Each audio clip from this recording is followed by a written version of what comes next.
Okay hi everyone. सो आज हम HCV का क्वेश्चन नंबर 7 डिस्कस करेंगे। So it says consider a 10 centimeter long portion of a straight wire carrying a current of 10 ampere placed in a magnetic field of zero point 0.1 Tesla making angle 53 degree with the wire. What magnetic force does the wire experience? तो देखो काफ़ी simple सा question है। हमारे पास एक wire है। इस wire की जो लेंथ है दैट इज़ 10 सेंटीमीटर एंड इसमें जो करंट है दैट इज़ 10 एम्पेयर एंड जो मैग्नेटिक फील्ड है लेट्स से इस तरह से हम मैग्नेटिक फील्ड ले लेते हैं इस डायरेक्शन में यूनिफॉर्म मैग्नेटिक फील्ड ले लेते हैं दैट इज कितना दे रखा है 0.1 टेस्ला।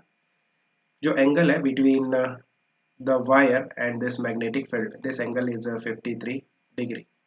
सो हमें मैग्नेटिक फोर्स बताना है। सो देखो जो मैग्नेटिक फोर्स होता है किसी करंट कैरिंग वायर में because of the magnetic field that is I into L cross B, right.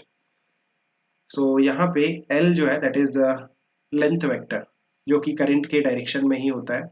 तो अगर इस वायर की हम बात करें देन जो लेंथ वेक्टर होगा वो करंट के डायरेक्शन में मींस इस डायरेक्शन में आपके पास लेंथ वेक्टर होगा और जो मैग्नेटिक फील्ड है वो इस डायरेक्शन में है। So what is the angle between them that is 53 degree. अगर हम मैग्नेटिक फोर्स का मैग्नीट्यूड निकालते हैं then it will be I L B sine theta. If you put the values current आपको दे रखा है 10, लेंथ आपको दे रखी है 10 सेंटीमीटर, सो आपको मीटर में लेना होगा 0.1।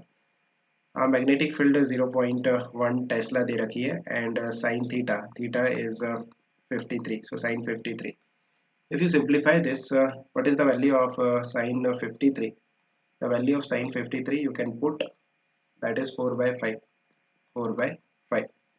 सो यहाँ से अगर आप सिंप्लीफाई करते हो then it will be 0.08 newton, right. This is the magnitude of the magnetic force. Direction will be perpendicular to this page। Like अगर आप L क्रॉस B करते हो, L क्रॉस B अगर हम करते हैं सो क्रॉस डायरेक्शन में आ रहा है ना। क्रॉस डायरेक्शन मीन्स L के भी परपेंडिकुलर है और B के भी परपेंडिकुलर है, means perpendicular to the plane containing L vector and B vector, so cross direction. Hope you have understood. Keep working hard, best of luck, bye.